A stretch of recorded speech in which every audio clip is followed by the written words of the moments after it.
البدع والأهواء، أهل البدع العقائدية وأهل البدع السياسية. أنا أقول بيننا وبينكم السلف، بيننا وبينكم الكتب، كان فيقول البدع بيننا وبينكم الجنة.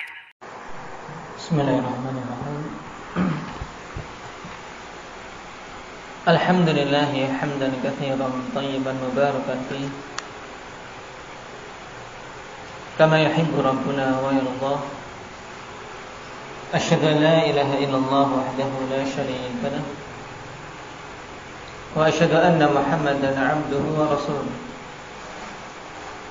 صلى الله عليه وعلى آله وأصحابه ومن تبعهم بإحسان إلى يوم الدين. أما بعد. Ikhwanil kiram rahimani wa rahimakumullah. Kita masih pada khatimah yang dibawakan oleh Syekh Al-Utsaimin rahimahullah ta'ala, yang beliau bawakan dalam khatimah ini beberapa faedah tentang bagaimana kita menjawab syubhat-syubhat yang didatangkan oleh orang-orang Asy'ariyah, di mana kita selesai pada jawaban untuk pertanyaan kedua, yang intinya berhubungan dengan taklid mereka terhadap Abul Hasan Al-Asy'ari, yang kalau memang mereka betul-betul taklid kepada beliau, tentunya harus mengikuti beliau juga ketika beliau bertobat. Dan ini kelaziman mereka harusnya, tapi mereka tidak mengambil kelaziman tersebut. Mereka tetap pada madhab Abul Hasan yang beliau sendiri telah meninggalkannya. Berarti hakikatnya pengakuan mereka bahwasanya mereka mengikuti Abul Hasan tidaklah benar. Dan kemarin kita telah masuk pada jawaban pertanyaan ketiga. Apa bentuk pertanyaannya, Umar?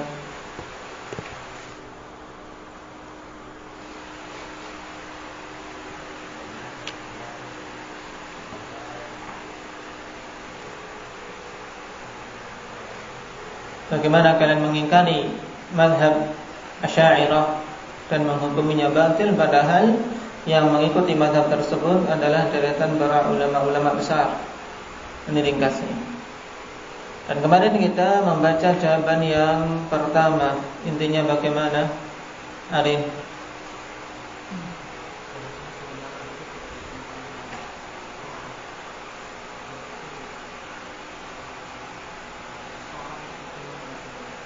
Nah, bahwasanya kebenaran itu tidaklah ditimbang dengan orang per orangnya, akan tetapi orang-orang itulah yang seharusnya ditimbang. Nah, berada di atas kebenaran ataukah tidak. Nah, ini kaidah baku dalam syariat kita, sehingga siapapun itu tidaklah menjadi patokan bahwasanya perkara yang dia lakukan itu benar selama itu bukan Rasul sallallahu alaihi wasallam.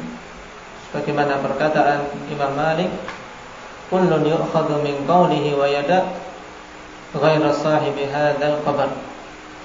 Semuanya perkataannya bisa diterima dan ditolak selain pemilik kubur ini, yaitu siapa yang dimaksud, Hanafi? Yang dimaksud dengan pemilik kubur siapa? Hudzaifah. Yaitu Nabi sallallahu alaihi wasallam. Karena Imam Malik sambil mengisyaratkan kepada kubur Nabi sallallahu alaihi wasallam. Maksudnya hanya Nabi saja yang semua perkataannya harus kita terima. Nah, sekarang kita masuk pada kelanjutannya. Atsani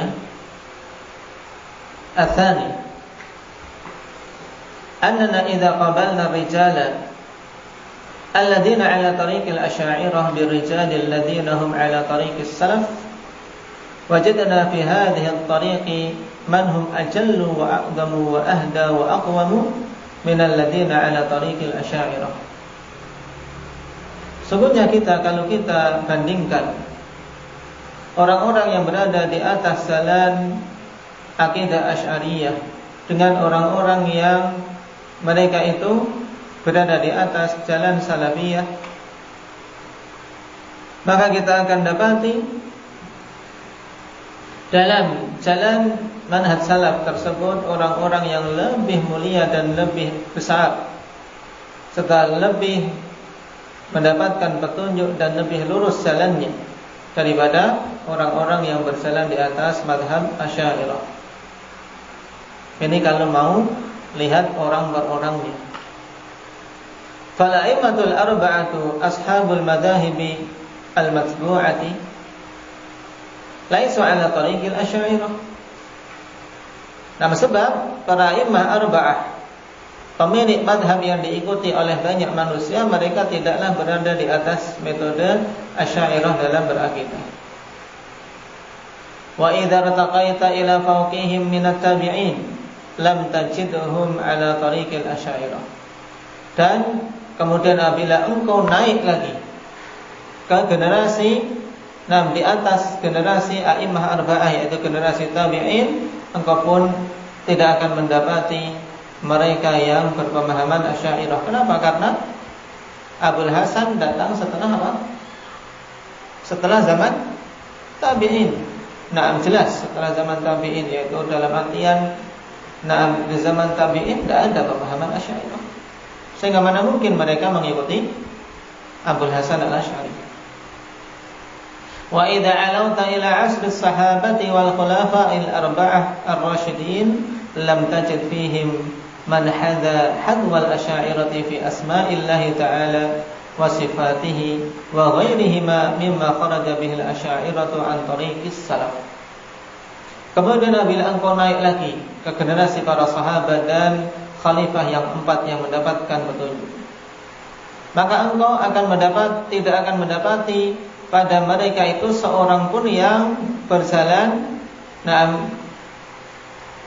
mengikuti jalannya orang-orang Asy'ariyah dalam permasalahan nama-nama dan sifat-sifat Allah atau yang lainnya dari perkara-perkara yang orang-orang Asy'ariyah keluar dari jalan salaf. Paham ini? Nah, jadi kalau kita mau lihat orang-orangnya, maka mudah untuk menjawabnya, akhwani fillah. Nah, kalau dibandingkan dengan orang-orang atau ulama yang mengikuti mazhab Asy'ariyah, tentunya di sana ada orang-orang yang lebih mulia dan lebih besar, serta lebih dikenang jasanya di dalam Islam, yang mereka menyelisih mazhab Asy'ariyah. Ini kalau mau mengikuti pola pikir mereka dalam dalam menerapkan suatu kebenaran. Wa nahnu la nunkiru anna li ba'dil ulama'il muntasibina ila al-Asy'ari qadamu sidqin fil Islam, atau qadama sebagai khabar anna. Wa nahnu la nunkiru anna li ba'dil ulama'il muntasibina ila al-Asy'ari qadama sidqin fil Islami wa dhabba anhu. Dan kita tidak mengingkari bahwasanya sebagian ulama yang mereka menisbahkan dirinya kepada Asy'ari memiliki apa? Memiliki jasa terhadap Islam dan pembelaan terhadap Islam.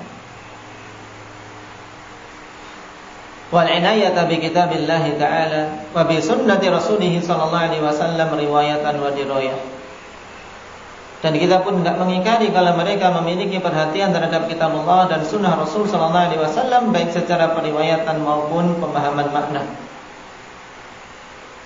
Wal hirsa ala naf'il muslimin wa hidayatahum, dan semangat untuk memberikan kemanfaatan kepada kaum muslimin dan memberikan petunjuk kepada mereka.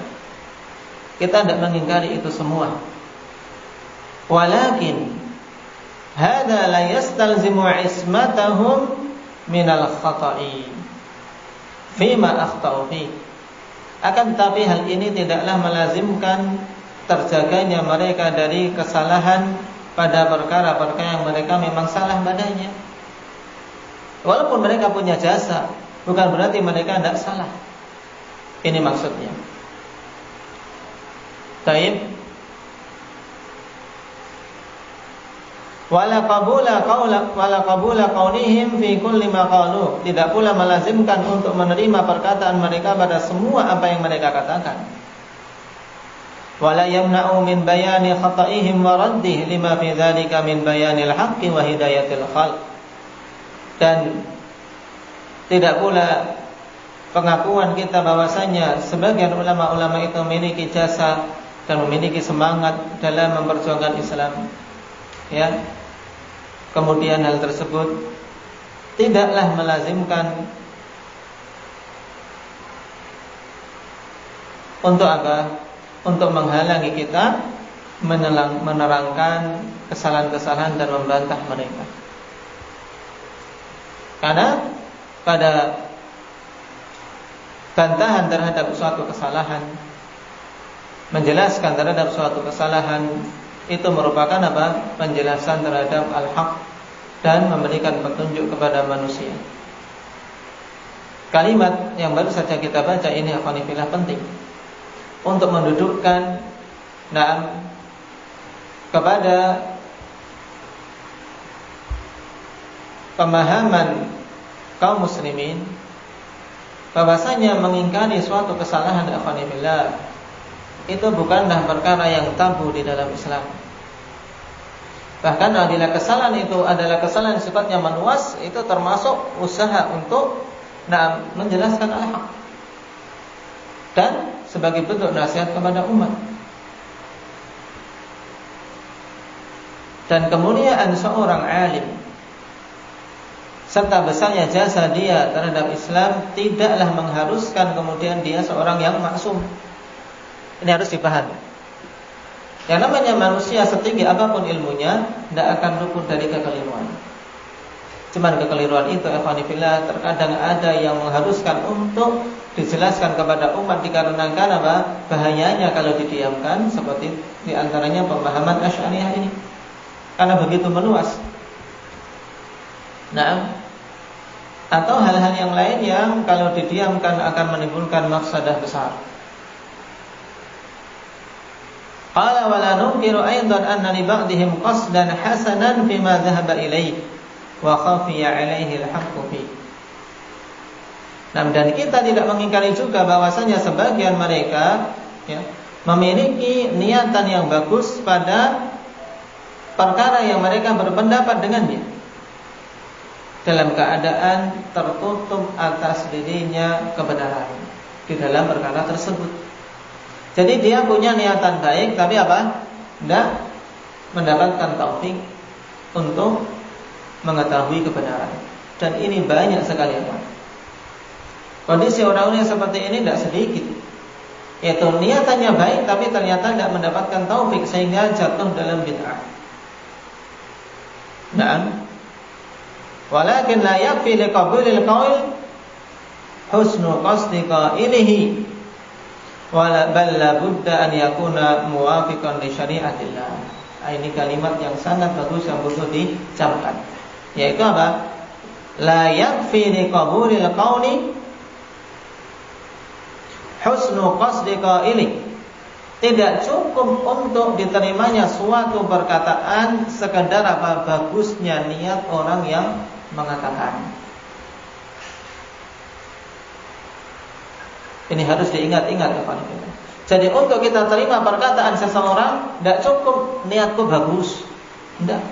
Bal la budda an yakuna muwafiqan li syari'atillah azza wa jalla.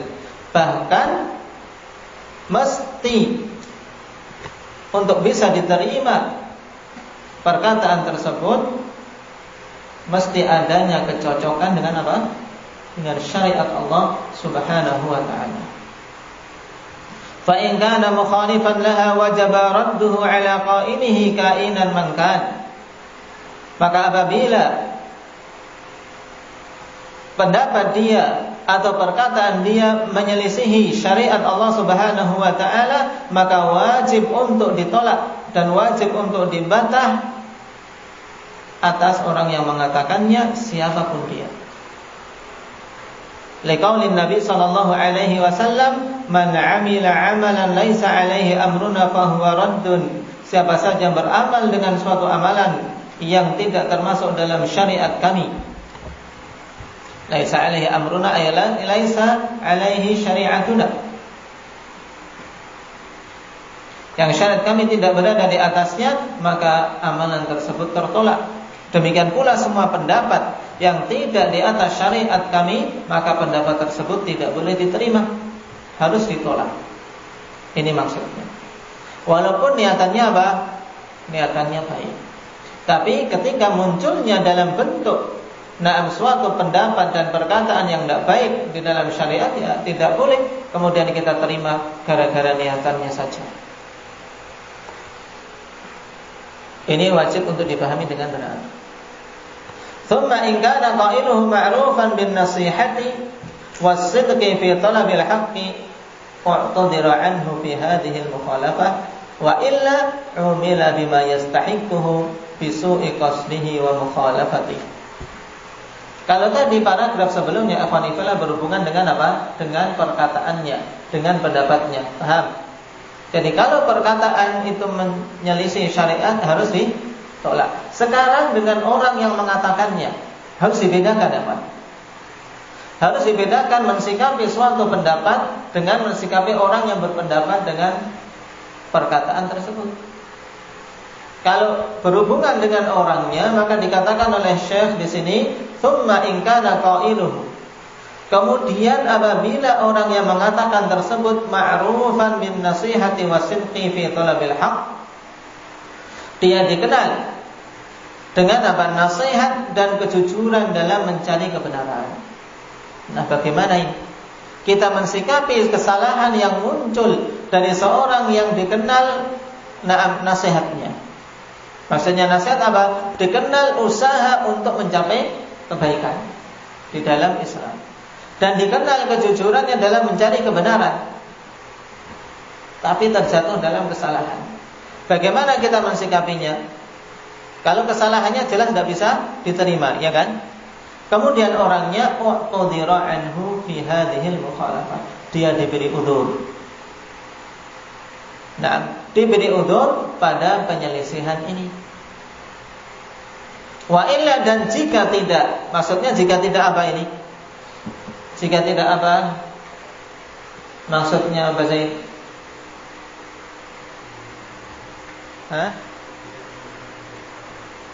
Yaitu jika tidak ma'ruf bin nasihah wasidqi fi talabil haqq. Ini maksudnya. Jika dia itu tidak dikenal dengan apa? Nasihat, tidak dikenal dengan kejujuran dalam mencari kebenaran, maka apa? Seorang disikapi sesuai dengan perkara yang memang dia pantas untuk disikapi dengannya, dikarenakan jeleknya niat dan penyelisihan dia. Paham? Ini berhubungan dengan orangnya. Dalam dua baris kalimat ini akhwanifillah, tapi padanya perkara yang sangat penting, yang banyak manusia di zaman ini terjatuh dalam kekeliruan, yaitu terkadang sebagiannya ketika menghukumi perkataan salah berarti orangnya harus disalahkan secara mutlak. Padahal di sana ada orang yang terjatuh dalam kesalahan tapi diberi udzur. Dan sebaliknya, orang senantiasa memberi udzur terus, tidak pernah mau menyalahkan orang yang mengucapkan suatu perkataan batil. Ini juga salah. Kenapa? Karena kalau orang tidak diketahui nasihat, yaitu niatan-niatan yang baik pada dirinya, juga tidak diketahui kejujuran dalam mencari al-haq, maka apa? Dia disikapi sesuai dengan konsekuensi perkataannya. Baik itu hajar atau ditinggalkan, atau manusia diperingatkan jangan mendekat, jangan mendengarkan, jangan membaca tulisan-tulisannya, dan seterusnya. Paham sampai di sini? Nah, jadi kalimat-kalimat yang baru saja kita baca ikhwanifillah itu kaidah-kaidah penting dalam mensikapi suatu penyelisihan terhadap al-haq. Nah, tidak boleh seorang dalam masalah ini ifrat maupun tafrid. Tidak boleh melampaui batas, tidak boleh juga dia berlebih-lebihan, tidak boleh apa bermudah-mudahan padanya. Tapi tempatkan sesuai porsinya.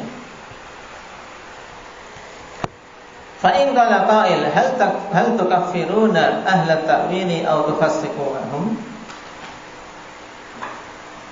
Apabila seorang mengatakan hal tukaffiruna ahla ta'wil, apakah kalian mengkafirkan ahli ta'wil aw tufassiqunahum atau memfasikkannya? Wal jawab, bagaimana ini sekarang? Faqulna al-hukmu bit-takfiri wa tafsik laisa ilaina bal huwa ila Allah Ta'ala wa Rasulih sallallahu alaihi wasallam. Ini jawaban mendasar dalam masalah ini. Apakah kalian berarti mengkafirkan ataukah kalian memfasikkan? Kita katakan hukum pengkafiran dan pemfasikan itu tidak dikembalikan kepada kita. Ini harus kita pahami. Jadi hukum menetapkan kafir, menetapkan fasik itu kembalinya bukan kepada kita. Lalu kembali kepada siapa? Kembali kepada siapa, Hudzaifah? Kembali kepada Allah Subhanahu wa taala dan Rasulnya sallallahu alaihi wasallam. Nah, kenapa? Fahuwa minal ahkami syar'iyyati allati maradduha ilal kitab wa sunnah. Sebab perkara tersebut termasuk di antara hukum-hukum syariat yang tempat kembalinya kepada Alkitab dan Sunnah.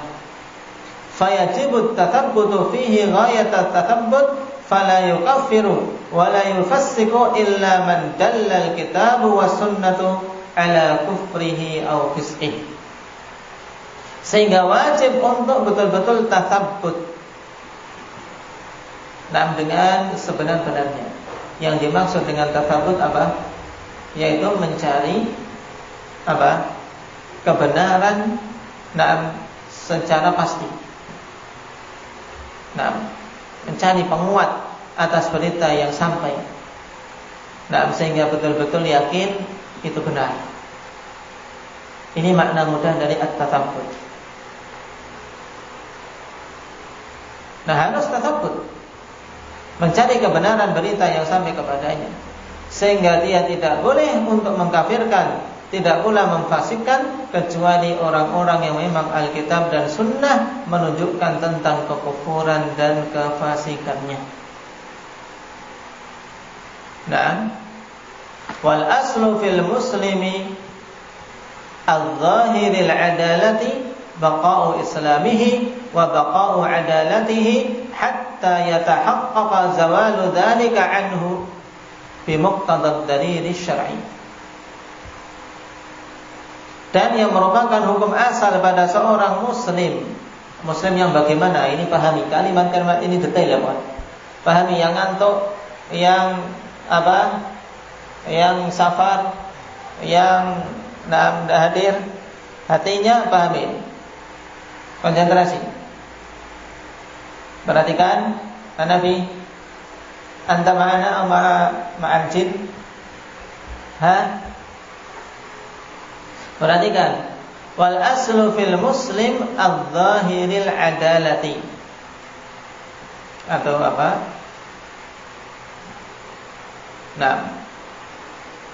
Dan yang merupakan hukum asal pada seorang muslim yang bagaimana? Muslim yang zahirnya apa?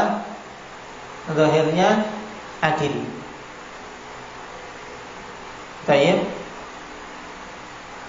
Seorang muslim yang zahirnya adil itu adalah hukum asalnya tetapnya keislaman dia dan tetapnya adalah dia sampai betul-betul yakin hilangnya hal tersebut darinya dengan konsekuensi dalil syar'i. Paham kalimat ini belum?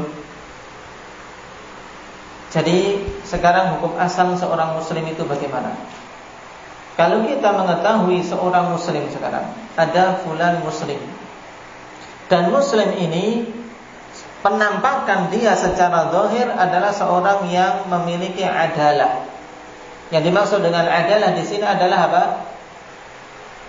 Dominasi dan ketaatan ada pada orang tersebut. Yaitu orang ini ketaatannya lebih mendominasi daripada kebejatan dan kemaksiatannya. Ini dikatakan seorang muslim yang apa? Yang adil. yang memiliki adalah. Apa tadi seorang muslim yang memiliki adalah? Mukasya. Nah, seorang muslim yang ketaatannya lebih mendominasi daripada kemaksiatannya. Baik. Nah, kalau seorang muslim keadaannya seperti ini, maka hukum asalnya apa? Hukum asalnya apa tadi, Alif? Tetapnya keislaman dia dan tetapnya adalah dia sampai apa? Sampai betul-betul terbukti hilangnya hal tersebut dari orang tersebut dengan konsekuensi dalil-dalil syar'i. Misalnya, akhirnya dia ke masjid, melakukan amalan-amalan saleh, bersedekah dan seterusnya.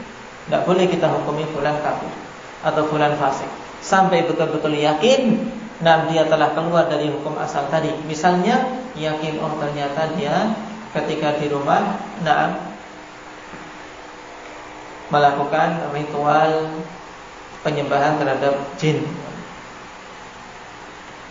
Datang ke rumahnya, betul, tanya, Pak, apa kegiatannya?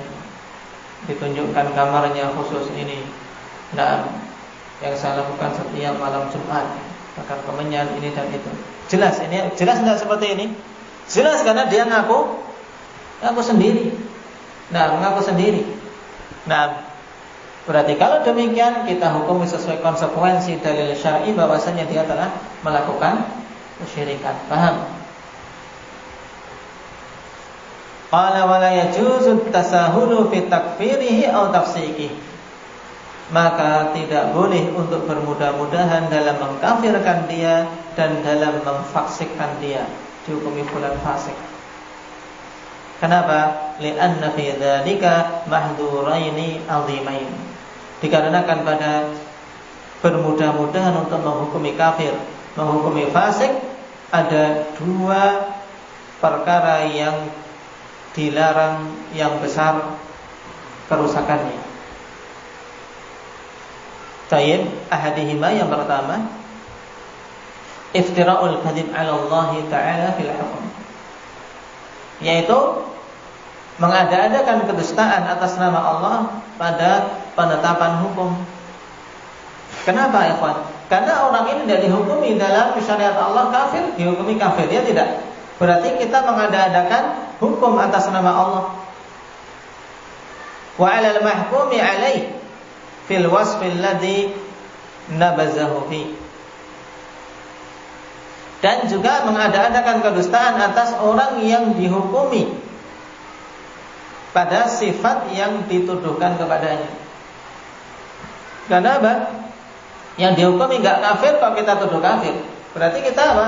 Mengada-adakan kedustaan. Berarti ini perkara terlarang yang pertama dan akibat yang fatal yang pertama. Yaitu apa? Kalau bermudah-mudahan dalam mengkafirkan, memfasikkan atau membid'ah-bid'ahkan orang, misalnya fulan mubtadi', ahli bid'ah dan seterusnya. Tayyib, ini apa? Yang pertama, dia telah mengada-adakan kedustaan atas nama Allah dan atas nama orang yang dia tuduh. Itu intinya. Kemudian yang kedua, ats-tsani al-wuqu' fi ma nabaza bihi akhahu in kana saliman minhu. Dia akan terjatuh di dalam perkara yang dia tuduh saudaranya dengan hal tersebut apabila saudaranya itu ternyata selamat darinya.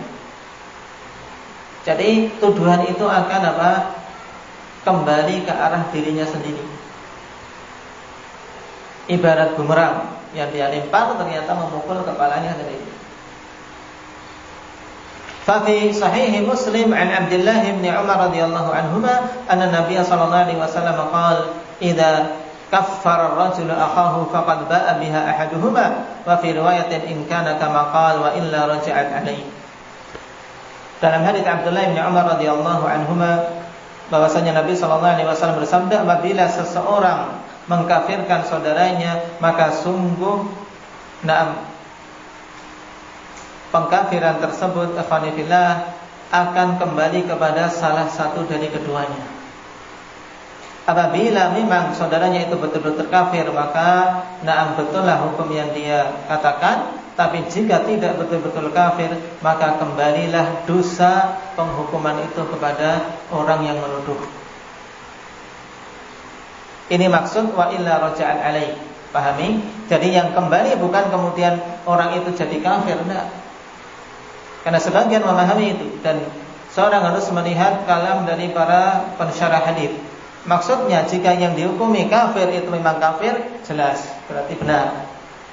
Tapi kalau yang dihukumi kafir itu tidak kafir, maka apa yang kembali kepada orang yang menuduh? Apa? Apakah hukum kafirnya sehingga dia sekarang menjadi kafir? Atau bagaimana? Dosanya. Paham? Yang kembali adalah apa? Dosa pengkafiran. Nah, baik, dosa pengkafiran itu kembali kepada diri orang yang menuduh, dan ini fatal akibatnya. Wa fihi an Abi Dzar, wa fihi ay fi sahih Muslim, dalam sahih Muslim dari Abi Dzar, ani Nabi sallallahu alaihi wasallam, wa man da'a rajulan bil kufri aw qala aduwwullah wa laysa kadzalika illa hara alaihi. Siapa saja yang memanggil seorang laki-laki dengan panggilan kekufuran, wahai orang kafir, atau wahai musuh Allah, dan ternyata orang yang dipanggil itu tidak seperti itu, tayyib, maka apa? Maka dosanya akhwanillah akan kembali kepada orang yang memanggilnya.